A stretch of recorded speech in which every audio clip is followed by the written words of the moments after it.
So I had to run back there to get my iPad because there are so many great quotes in this book that I needed access to. But welcome to S4, Andy. Thank you. Glad to be here. Maybe the best way to start is if you told us a little bit about what the impetus for writing this story, because as I read it, it was really an investigative journey. So what made you decide that you wanted to write a book about this? Well, you know, I work at Wired Magazine. I'm not my own master at all times. I was actually asked in late 2016 by the editors at Wired Magazine to find the big story of cyber war. But what they had in mind was, of course, the 2016 election hacking. That was on the top of every editor's mind at the time. And I didn't see that as cyber war. I saw that as just kind of digital dirty politics. So to kind of fulfill this mandate, I went looking for what I could serve them up as a real story of cyber war. And I had, of course, read my colleague, my former colleague, Kim Zetter. She had been another reporter at Wired and had left, but she had written this story about that first blackout attack in December of 2015 that you guys probably know by heart, the mechanics of that attack, but they were incredible. I mean, they were almost cinematic. The layers of it, you know, starting with the malicious document, but then pivoting into the ICS and using this phantom mouse attack that clicked through circuit breakers. I mean, it was such an interesting story that I looked deeper into what was happening in Ukraine. And as I investigated myself, I could see that it was actually, that blackout attack had been the kind of climax of the first wave of a whole series of cyber attacks, a sustained campaign of attacks on all parts of Ukrainian society, the media, the government, private industry. And then when I looked at the actors who were doing it, who had been named Sandworm by this little company, Eyesight Partners, outside of DC, FireEye, which had acquired Eyesight Partners, told me that they had seen Sandworm prior to that blackout attack in Ukraine planting the same malware, Black Energy, in the US grid. So once I saw that, it was clear that this was not a kind of faraway foreign case study. It was, first of all, a kind of ongoing cyber war, and it had immediate analogous relation to American national security. So I began looking into Ukraine. I went to Ukraine. Actually, even before that happened, just as I was starting to look into this, the second blackout attack hit Kiev, which was, again, as you guys know, I feel like this is the audience that already knows everything about these attacks, and it feels silly to even be telling you about them. But that was a far more sophisticated attack. It hit a transmission station instead of a distribution stations, and it was automated. It was like an actual piece of malware that communicated directly, in ICS protocols. This piece of malware called Crash Override or In Destroyer. We would later learn, actually, this is not even in the book. I found this out after the book was finished and published, from Joe Slowick at Dragos, that it was intended to probably be a destructive attack rather than just a disruptive one that would turn off the power. It was probably designed to destroy physical equipment with this little denial of service component that would affect protective relays. So, but it was clear even then, the Sandworm, this one group of hackers, or network of hackers at least, was sort of escalating its attacks. It was experimenting in Ukraine and doing things that we weren't seeing anywhere else in the world. So I went to Ukraine. I interviewed all of the utilities that were affected and the incident responders and the investigators and the detectives, and tried to tell this kind of cyber war story that gave people insight into what it felt like to be inside of this, I would say, first ever full-blown cyber war. And that was a cover story for Wired. And the week that cover story came out, this cover story's premise was not just to look at Ukraine as a story in itself, but as a prediction, as a kind of a glimpse of the future. Because what Russia did to Ukraine as this kind of test lab for cyber war, it very well might soon do to the rest of us in the West. And the very week that story published, within days, NotPetya hit Ukraine, devastated the entire internet of Ukraine, and spread to the rest of the world, fulfilling this prediction far faster than I ever would have wanted to, or anybody would have wanted to see it fulfilled. So once that happened, and once it was linked to Sandworm yet again, it seemed to me that there was a story here that was bigger than any magazine story. It had to be a book, and I began to sort of chart out this arc of escalating attacks that the West had sort of ignored. I felt almost like, I was seeing something that I couldn't understand why the U.S. government wasn't responding to this, wasn't calling out Russia and saying, these attacks are unacceptable, until it was too late, until it had in fact spread from Ukraine, hit Maersk and Merck and FedEx and American hospitals, ultimately, I would learn, with the worst cyber attack in history that cost $10 billion. So that is ultimately at least the first 2/3 of the book, that's kind of the arc of it. And I would spend the next 2 years writing it. 2 years? Yeah. Okay. Well, one of the themes that came up repeatedly in the book was this idea of what should have been the response to a variety of these attacks. So, for example, Tom Ridd, who's been on the stage here twice, said NotPetya tested the red lines of the West, and the result of the test was that there are no red lines yet. And he said the lack of any proper response is almost an invitation to escalate more. If we look more at the Ukrainian attacks, Rob Lee, you quote him directly and his thoughts generally in the book as being very upset that the U.S. government didn't do anything in a timely manner in responding to the ICS attacks in Ukraine. Did anyone give you any concrete ideas about what they thought would have been an effective and appropriate response to this sort of thing? Well, Rob Lee is one of the main characters of this book, and I'm sure he's a main character on this stage, so you guys must know him really well, and you know that he does not hold back with his opinions. Yep. And he was critical of really most parts of the U.S. government and their response to this, in terms of how quickly it was communicated to utilities, in terms of how quickly the lessons were spread. And he was not invited as a result of his kind of sharp elbows even on the delegation to Ukraine, which I think was a very important part of the response.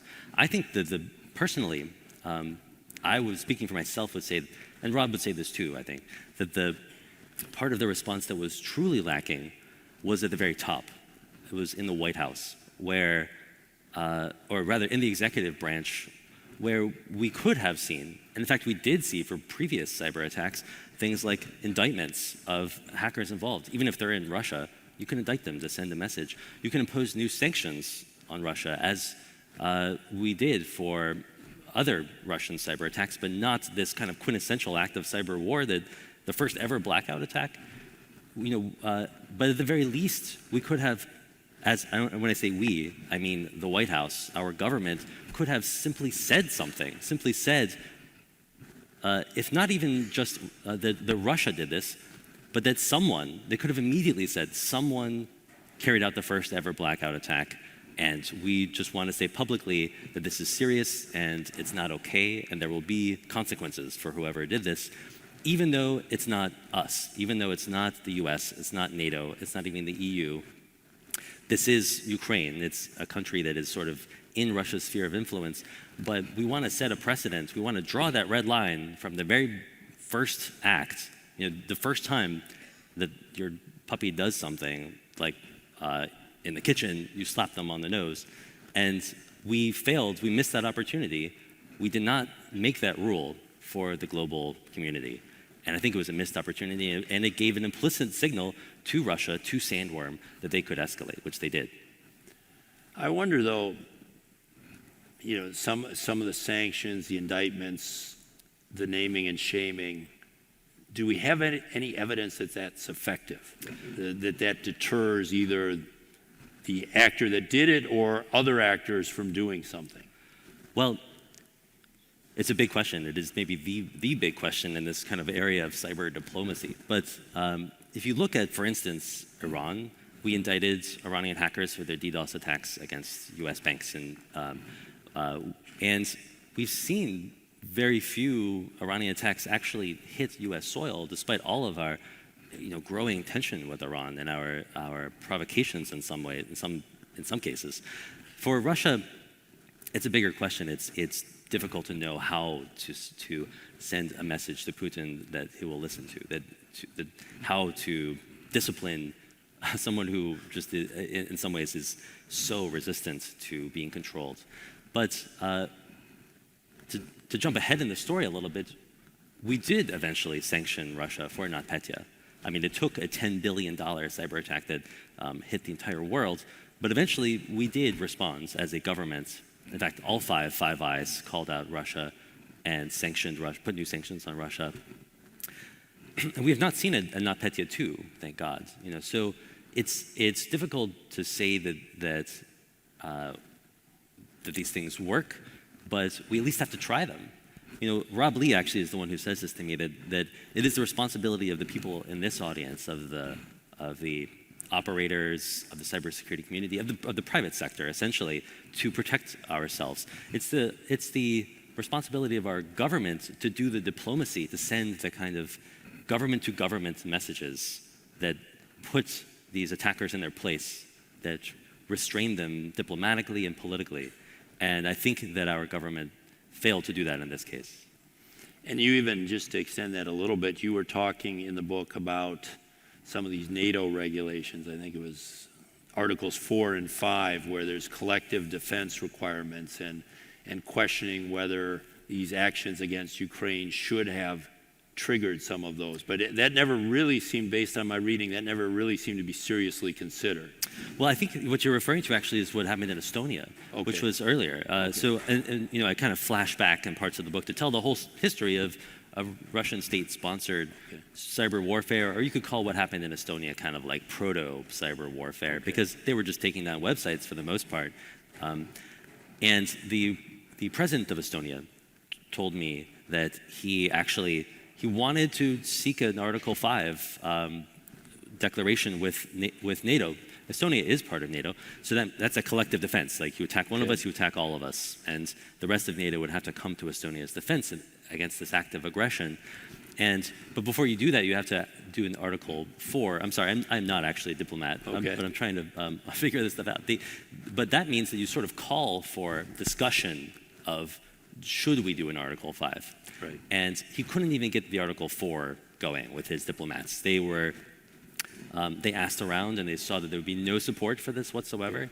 Maybe that's appropriate, because that was just a bunch of DDoS attacks, But it was representative, and the president of Estonia, Toomas Ilves, he described it to me as this attitude that I felt was very resonant with what happened in Ukraine, that Western Europe was not interested in Eastern European victims of Russian attacks.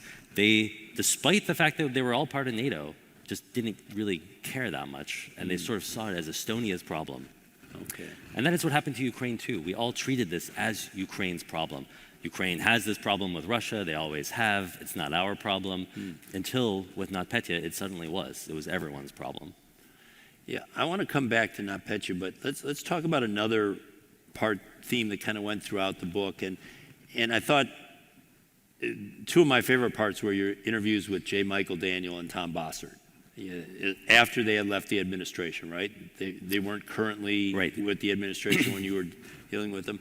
And you're questioning them about, should there be cyber norms that would basically say these types of things should never be done, and we all agree as a group of collective nations that we won't do these things. And both of them said, not so fast. J. Michael Daniel said, we don't want to take any options for ourselves off the table.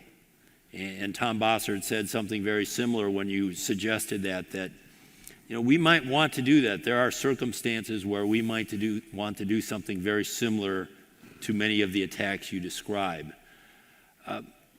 How did they square that with saying, we want to be able to do it, but we should draw these red lines so nobody else can do it? Well, both of them, I fault both of them in the book to some degree for failing to draw the red lines, as I was saying. I mean, J. Michael Daniel essentially oversaw the response to the first blackout in Ukraine. Tom Bossert came in just after the second one. It was it was kind of this interregnum, and maybe that's a good excuse, but maybe not. And he probably should have, especially as we got to see how it was done with this automated malware, Crash Overrider and Destroyer. That was a moment to do something about that second blackout. And the Trump White House also failed to act. And so the reason that they both gave, because I did these kind of exit interviews with both of them, was that they didn't want to draw that red line because they want to be able to do these things themselves, as you said.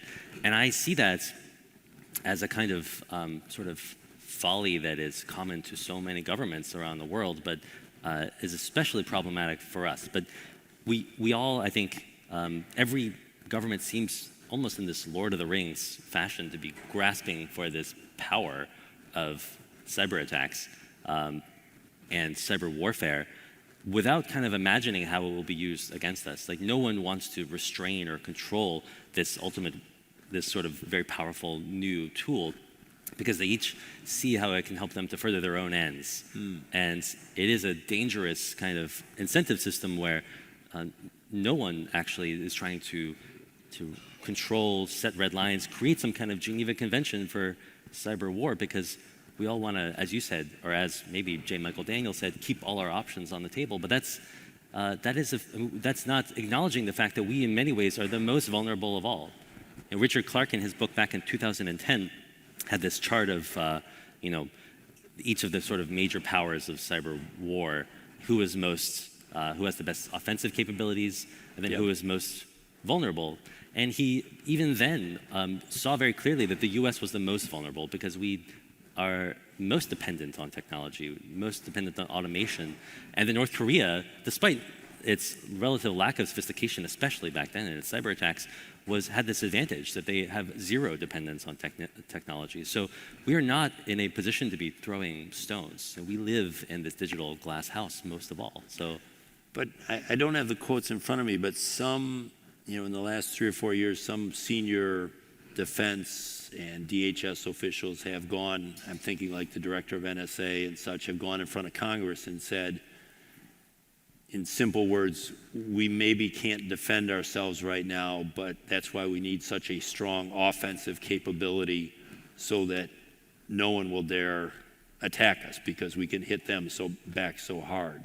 Is this an extension of that? Because that still seems to be the thinking in the government. I think you mean like this defend forward idea that's Nakasone, the NSA director Nakasone. And even his predecessor was saying the same things. Right, and John Bolton was advocating, I think. And interestingly, even Tom Bossert, when I've talked to him since leaving the White House, has criticized that kind of, when the New York Times reported, for instance, that Cyber Command was delving deeper than ever before into the Russian grid, he was critical of that and saw that, in fact, as maybe an attempt to defend forward, try to de-escalate with an aggressive move, but in fact, one that would likely backfire and cause escalation. That when Russia saw that we were being more aggressive about infiltrating their grid, they might just be more incentivized to do the same to us. And I think that is this million-dollar question in cyber war. Are cyber attacks escalatory? And it seems to me that this defend forward notion is counterproductive, that it's just kind of normalizing this idea that we're all going to compromise each other's critical infrastructure and hold each other's civilians at risk, which I don't think is wise, and I think it's very dangerous for us in particular. We have these, if we want to try to respond, and we should, we have tools, like legal tools and diplomatic tools, and simply tools of communication that we haven't used in many of these cases. But I can see the attraction. If you want to have this capability, it's not something that you can just decide tomorrow, okay, I want to be able to affect this part of this nation's critical infrastructure. You have to be in there, you have to be learning, you have to be planning, you have to be almost ready to press the button if your government is telling you this is a capability that it's your mission to be able to meet at this time. So I agree, and that facet of cyber war, that you can't simply mobilize, you can't spin up your cyber attack capability in a matter of days, like the way that you send out a jet sortie and mobilize troops, and you have to build the access months and months ahead of time, and that is if that is yet another reason why trying to use this this tool as a kind of response is dangerous because long before you want to respond, you're already signaling to the enemy that we're attacking in some sense.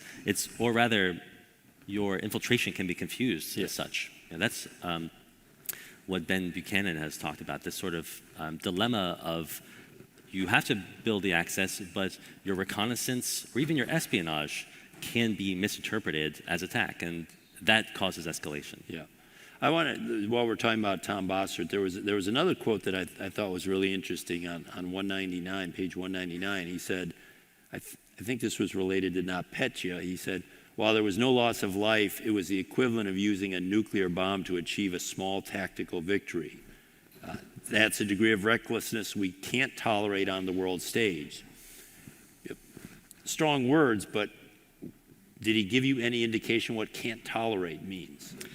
Well, to Bossert's credit, he did respond finally to the actions of Sandworm. It only took 2.5 years of Russia carrying out one unprecedented, insanely reckless attack on civilian critical infrastructure after another. But in 2017, it actually took 9 months even after NotPetya hit. But Bossert did help to push forward this Five Eyes, actual first naming and shaming, an actual statement saying that Russia did this, the Russian military deployed NotPetya, that it was the worst cyber attack in history, and then a month later, new sanctions against Russia. But something. Well, first of all, if that is our response, it I think was too little, and it was too late, certainly. Not just 9 months after NotPetya, but 2.5 years since that first blackout, which was the moment we should have started talking about this publicly. But even a month before, the same hackers had actually hit the 2018 Winter Olympics, which is something that the Trump administration has yet to say anything about. That was an attack that wiped out the entire IT back end of the Olympics. And that was interesting because that was the one example, I think, in the book where you talk a lot about false flags. Right. And how they tried to make it appear that it was another group doing the attack in a variety of ways, and the researchers were able, they believed, to work through those. I'm just thinking in light of the fact now with what happened in Iran in recent weeks and all the notice that we're going to be at greater risk of cyber attacks from Iran, it would seem to be a right time for false flags. Absolutely. Because probably everyone's immediate jump is going to be, if it looks like Iran, it must be Iran because Iran wants to get us. Were there other false flag instances that you maybe didn't write about in the book besides this Olympic destroyer, or was that really the main example where the attacker tried to disguise himself as someone else? Well, there's definitely a kind of evolution of deception that we're seeing. We see these kind of thin cover stories. Yep. Maybe you can call them false flags. I think you can in some cases, where the GRU, to spoil the ending of the book, Sandworm is Russia's military agency, a military intelligence agency, or it's part of Russia's military intelligence agency, the GRU. And the GRU has used these cover stories, deceptions from the cyber caliphates where they pretended to be Islamic terrorists to Guccifer 2.0, where they pretended to be this Romanian hacktivist, and DC leaks. They've have all sorts of cover stories. Olympic Destroyer was notable because it was simply the most sophisticated and kind of layers of deception. In fact, they didn't just pretend to be North Korea, although that was probably like the most false flags indicated that. But there were others that indicated China. It seemed like it was this kind of confusion bomb, just designed to leave malware researchers in this total state of just not knowing what to believe. But even since then, I think we've seen Turla, a different Russian group. I don't know if that's GRU or not, actually. We've seen them take over Iranian infrastructure and use it in their operations, I believe. And that is a new level of false flag, actually, where they're almost inhabiting the skin of another actor. And I think it's very worrying. In this case, it's a perfect example of how we might misattribute something to Iran that is a different country altogether. And I don't know what to do about that except to urge caution for all of these people who are hopefully going to call me up when they find evidence of this and tell me that it's Iran or Russia, that we have to think twice and truly work from as many sources as possible. To be clear, I have confidence in our intelligence agencies that they can attribute these attacks.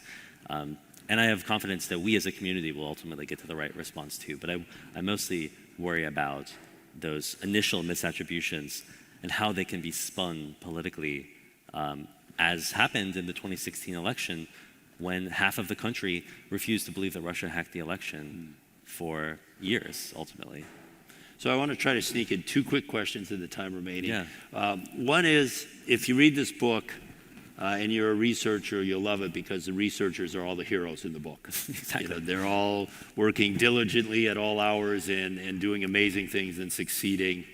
And obviously Sandworm is the major villain, but I was surprised that there weren't more villains, like more people that just weren't doing the right thing, weren't caring enough. We didn't hear much from asset owners in the book.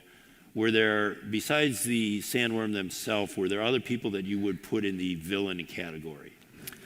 I would rather there were not any villains in this book, to be honest. I think that Sandworm, the Russians who are part of Sandworm, they do play the role of villain here, and maybe that's appropriate because they did terribly destructive and reckless things that affected people's lives. I mean, there are parts of this story where there are children, patients in hospitals, and who are due for a transfer for a critical life-saving procedure, and their medical records are not updated, and because of NotPetya, and nurses and IT professionals are scrambling to try to literally save these children's lives in some cases.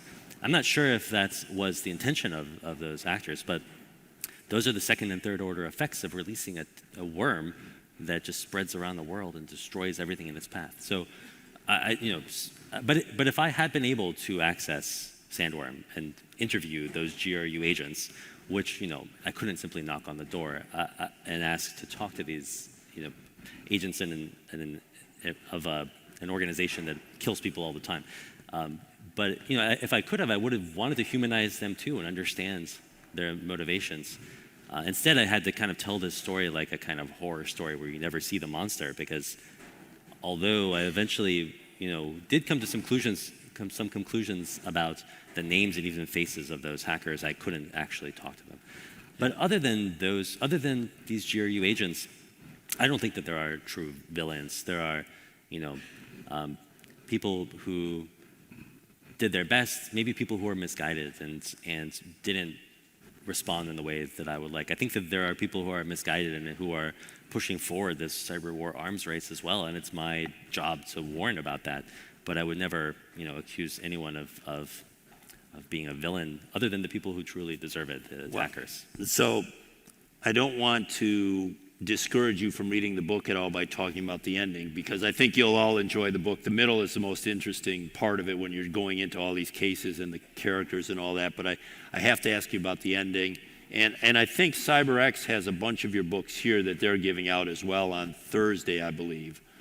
So you can get some there, or you can buy it online or at your favorite bookstore, right? It's a great book. I've read it twice. But the end of it is fascinating because you actually go to Russia. You at this point, someone has told you that it's a GRU and a specific unit of the GRU, and you think even you know where the building is. And I was shocked. I actually thought you were going to knock on the door and ask to interview these people. I guess why did you do that, and how scared were you when you're walking down the streets as a reporter that they must know is chasing this story? Well, I did not have much fun in Russia because I was scared that I would, get detained or that my devices would be grabbed. I had to travel with all these I had a burner phone, a burner laptop, and then I had to kind of go to this. I felt compelled to go to the building that had, it was sort of at the end of this of this trail of evidence, the actual workplace of Sandworm, most likely, the hackers in this Unit 7445 of the GRU. But I sort of, I sort of knew it would be a futile gesture in a way. Like I needed to, out of a sense of completism, to see it myself, to be there at the kind of end of this journey. But ultimately, knowing that I couldn't get in, that I couldn't talk to these people who are killed themselves for ever talking, out in a way that's not authorized. It's really in some senses the work of people in this audience, of security researchers that can tell me more about the actions of these kinds of hackers than snooping outside their building. Like the actual portrait of Sandworm is found in the forensic detective work of like really talented security researchers. And I would just maybe end by advocating that this community think about who is actually carrying these things out. There's a kind of tendency in the cybersecurity industry to treat attribution as this kind of political thing or something that we shouldn't venture into. But it is incredibly, politics is important. Geopolitics is a part of this world of cyber warfare. And I depend on security researchers to help me with that attribution, to hold people accountable. That is, ultimately a much more powerful way to kind of come to a conclusion about who did these terrible things and punish them to prevent the next terrible attack than, snooping outside of some tower in Moscow. Okay. Well, it's a really good book. I recommend you get it and read it if you don't have it already. I just want to, before we end the day, I just want to tell you that from here you'll be going to the welcome party. You'll actually just go out the main doors and turn right, and then we have event staff along the route so you won't get lost. It's about a 3-block walk, 3-block walk. It is going to be cold today. Unfortunately, some of the banging you might hear out there is the wind. It is very windy, so if you have a coat, that's great. If you don't, you might want to go back to your hotel room and get a coat. It's at the Miami Botanical Gardens. It's definitely worth going to. We have a lot of fun things for you there, and a chance to talk to everyone about the day and get to know a lot of people, so I hope you can make it there. And with that, we'll close the main stage, but please join me in thanking Andy for his work in the interview. Thank you, Dan. That was great. Thanks a lot.